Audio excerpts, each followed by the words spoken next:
An entrepreneur in Jurassic Park wanted the dinosaurs for an open-air zoo on an island off the coast of Central America. Who wouldn't drool at the prospect of seeing such exquisite creatures up close, studying them closely and gawking in awe? Is anyone, however, concerned about the dinos' well-being?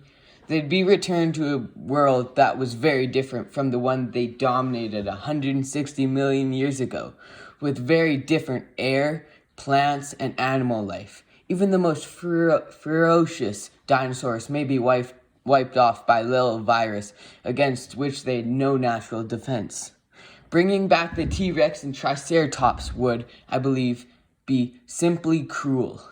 They lived during the end of the Cretaceous period, some 66 million years ago, when the world was a very different place.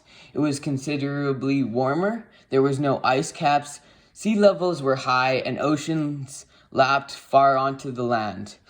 And continents were in other positions. Dinosaurs would have breathed different air.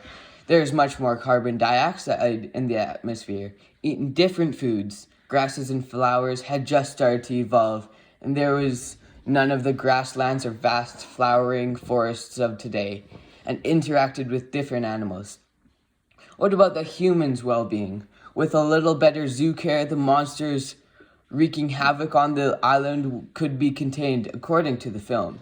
However, Mr. Crichton's work had been more of a sinister conclusions. The dinosaurs had fled and eaten their way through the rainforest. When last heard from, it was clear that there would be more problems. What about the environment's well-being? Bringing back the dinos would change the environment. Take the woolly mammoth. If we brought it back today, studies show us that the area they lived in would become grassy lands instead of ice glaciers. Animals play a huge part in the habitats around us, and when they die, the environment changes. Some animals might be able to replace others, but some are just irreplaceable. The only way I could think this would go well is if we only got a few dinos and put them in a controlled environment and monitored them. But again, look how it turned out in Jurassic Park. I'd then go back to the idea that bringing them back would also become a money scheme. Even if the company who made dinos used it for science, someone in the world would find a way to create them and make it into money. Things like bringing back dragons is an idea that shouldn't be tinkered with. So no, I do not believe that bringing back the ancient dinos is a good idea.